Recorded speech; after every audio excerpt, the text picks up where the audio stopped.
Hello everyone, how are you all? Hope you all are doing very good. Today students, we are going to start our third chapter of class 5th, which is about interdependence of plants and animals. Okay, let's start it. And the very first topic is interdependence of living and non-living things. So students, हमारे nature में, हमारे environment में living and non-living things कैसे आपस में एक दूसरे के ऊपर interdependent है, वो हम डिस्कस करेंगे.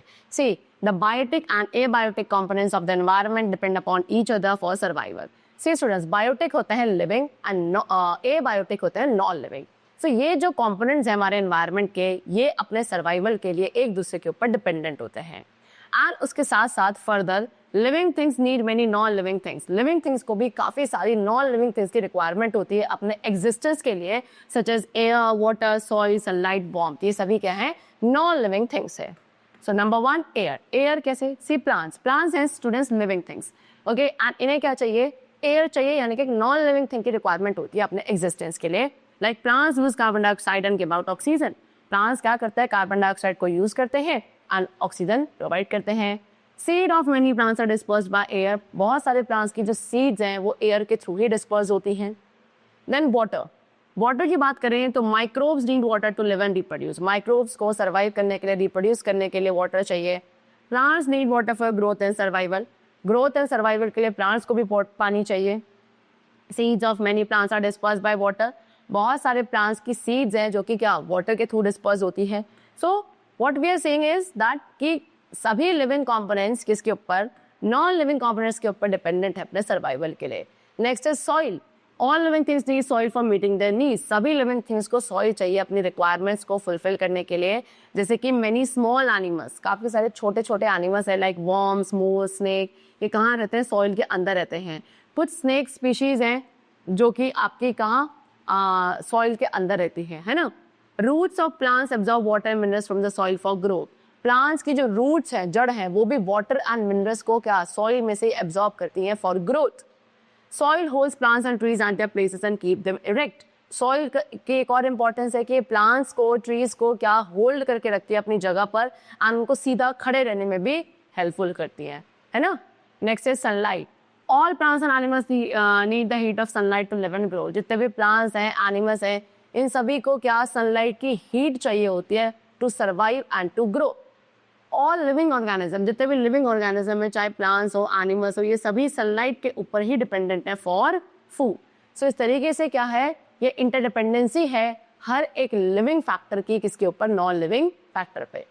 Now interdependence of plants and animals. अब कैसे प्लांट्स एंड एनिमल्स एक दूसरे के ऊपर डिपेंडेंट है?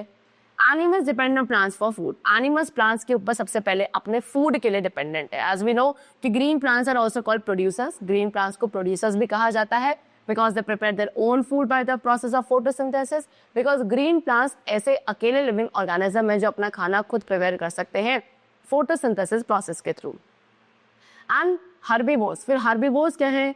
Herbivores वो animals होते हैं जो कि क्या करते हैं? green plants को खाते हैं. फिर इन herbivores को कौन खा लेता है? Carnivores खाते हैं, जिनको हम secondary consumers कहते हैं. And इस तरीके से सभी animals directly और indirectly depend upon green plants for their food. ठीक है, दैट मीन्स वॉट कि सभी एनिमल्स या तो डायरेक्टली या इनडायरेक्टली ग्रीन प्लांट्स के ऊपर डिपेंडेंट होते हैं अपने फूड के लिए. And this leads to the formation of many food chains and food webs in nature. All food chains begin from green plants. And इस डिपेंडेंसी की वजह से ही हमारे नेचर में काफ़ी सारे food chains and food webs का फॉर्मेशन होता है. एंड हर तरीके की फूड चेन या ऑलमोस्ट सभी फूड चेन्स जो हैं वो हमेशा किससे स्टार्ट होंगी? ग्रीन प्लांट से ही स्टार्ट होती है. Okay, next, animals depend upon plants for water. अब एनिमल्स प्लांट्स के ऊपर वाटर के लिए भी डिपेंडेंट है. See some animals who live in hot sandy desert get water by eating plants growing in the desert. So कुछ ऐसे animals हैं जो कि हॉट सैंडी डेजर्ट एरिया में रहते हैं. उन्हें पानी किससे मिलता है? उन प्लांट्स को खा के पानी मिलता है जो कि डेजर्ट में ग्रो करते हैं. Animals depend on trees for shelter. Animals जो है ट्रीज के ऊपर शेल्टर के लिए भी डिपेंडेंट है. सी मेनी आर्बोरियल एनिमल्स, काफ़ी सारे आर्बोरियल एनिमल्स हैं which make their homes on trees, जो अपने घर कहाँ बनाते हैं? ट्रीज पे बनाते हैं. जैसे कि monkey, squirrel, gibbons, birds, sloth etcetera. So इस तरीके से क्या अपने शेल्टर के लिए वो किसके ऊपर डिपेंडेंट है? ट्रीज के ऊपर डिपेंडेंट है. Okay, next next is animals dependent plants for oxygen. Animals oxygen के लिए ठीक है, वो भी किसके ऊपर डिपेंडेंट है, प्लांट्स के ही ऊपर डिपेंडेंट है, because we know plants give out oxygen gas, plants जो है ऑक्सीजन गैस प्रोड्यूस करते हैं during the process of photosynthesis, right. And इस तरीके से animals use oxygen for breathing, है ना, एनिमल्स क्या उसी ऑक्सीजन का यूज करते हैं अपने ब्रीदिंग के लिए। Plants also depend on animals for various purposes. अब प्लांट्स जो है एनिमल्स के ऊपर और भी बहुत सारे वेरियस पर्पसेस के लिए डिपेंडेंट है। सी अभी तक हमने डिस्कस किया कि कैसे एनिमल्स प्लांट्स के ऊपर डिपेंडेंट थे। अब देखेंगे कि प्लांट्स एनिमल्स के ऊपर किन किन पर्पसेस के लिए डिपेंडेंट होते हैं। Number 1, plants depend on animals for reproduction and dispersal of seed. ठीक है, प्लांट्स अपने रिप्रोडक्शन के लिए एंड अपनी सीड्स के डिस्पर्जल के लिए सबसे पहले एनिमल्स के ऊपर डिपेंडेंट है। सी जो प्रोसेस है of pollination in plant is not possible without collected nectar. ठीक है, पॉलिनेशन जो प्रोसेस है, पॉलिनेशन एक ऐसा प्रोसेस है जहाँ पे पॉलन ग्रेस का ट्रांसफर होता है from one flower to the another and तभी आगे जाके रिप्रोडक्शन प्रोसेस होता है प्लांट्स में। सो इस पॉलिनेशन प्रोसेस के लिए जो प्लांट्स में होता है, ये process without collected nectar possible नहीं है। एंड इस नेक्टर को कलेक्ट करने के दौरान एनिमल्स जो हैं क्या पॉलन ग्रेस कैरी करते हैं from one flower to another. And इस तरीके से क्या होता है, पॉलिनेशन फैसिलिटेट होता है ना। And this helps in the process of reproduction and the formation of seeds. And जब पॉलिनेशन होगा उसके बाद आगे रिप्रोडक्शन होता है एंड सीड्स का फॉर्मेशन होता है एंड उन्हीं सीड्स से न्यू प्लांट्स ग्रो किए जाते हैं। Plants depend on animals for carbon dioxide. Plants animals के ऊपर कार्बन डाइऑक्साइड गैस के लिए भी डिपेंडेंट हैं। See as we know animals exhale carbon dioxide. Animals क्या जब ब्रीदिंग प्रोसेस होता है तो एनिमल्स उस दौरान ऑक्सीजन इनहेल करते हैं, लेकिन ब्रीथ आउट कौन सी गैस करते हैं, कार्बन डाइऑक्साइड गैस। एंड इसी गैस को प्लांट्स यूज करते हैं अपने फोटोसिंथेसिस प्रोसेस के लिए। ठीक है, animals make the soil fertile for plants to grow. Animals अब क्या करते हैं, सॉइल को फर्टाइल भी बनाते हैं सो दैट प्लांट्स अच्छे से उसमें ग्रो कर सके। सी स्मॉल एनिमल्स, जो छोटे छोटे एनिमल्स है लाइक अर्थवॉर्म्स, वो कहाँ रहता है, सॉइल के अंदर रहता है। ये सॉइल को टर्न ओवर करके उसको सॉफ्ट एंड एरी बनाते हैं। एंड इस तरीके से जो डिकम्पोजर्स होते हैं like bacteria, fungi, they help in the decay of dead plants. ये क्या करते हैं, जो डेड प्लांट्स हैं उनको डिके करने में हेल्पफुल होते हैं। एंड जो मिनरल्स हमारे डेड एंड वेस्ट मटेरियल्स में प्रेजेंट है वो इसी सॉइल के साथ मिक्सअप हो जाते हैं एंड इससे जो हमारी सॉइल है वो फर्टाइल हो जाती है for the plants. Next is balance in nature. अब नेचर में कैसे बैलेंस मेंटेन किया जाता है। The interdependence between living and non-living things or between plants and animals maintains a delicate balance in nature in many ways. So अब जो ये interdependency है स्टूडेंट्स की, एक living thing non living thing के ऊपर डिपेंडेंट है, या बोलो प्लांट्स एंड एनिमल्स अपने अपने डिफरेंट पर्पसेस के लिए एक दूसरे के ऊपर डिपेंडेंट है। सो ये इंटरडिपेंडेंसी की वजह से क्या हमारे नेचर में एक डेलिकेट बैलेंस बना हुआ है इन मेनी वेज। जैसे कि as man is becoming more and more advanced in every field, he has ruthlessly started exploiting nature to satisfy his fast growing needs। लेकिन जैसे जैसे मैन यानी कि ह्यूमन बीइंग क्या कर रहे हैं, मोर एंड मोर एडवांस होते चले जा रहे हैं हर एक फील्ड में, वो क्या कर रहे हैं अपने पर्सनल बेनिफिट के लिए नेचर को हम लोग क्या कर रहे हैं, एक्सप्लॉइट कर रहे हैं, है ना। एंड नेचर के अगर किसी भी पार्ट को डैमेज होता है तो स्टूडेंट्स इससे ये बैलेंस जो है वो डिस्टर्ब हो जाता है एंड इसकी वजह से काफ़ी सारे सीरियस हार्म होते हैं हमारे एटमॉस्फेयर को।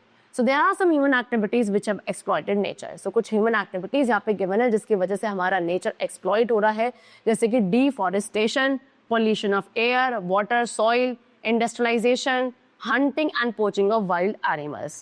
Okay, so ये सभी वो activities हैं जिसकी वजह से काफ़ी सारे environmental crises हो रहे हैं like global warming, rise in the water level।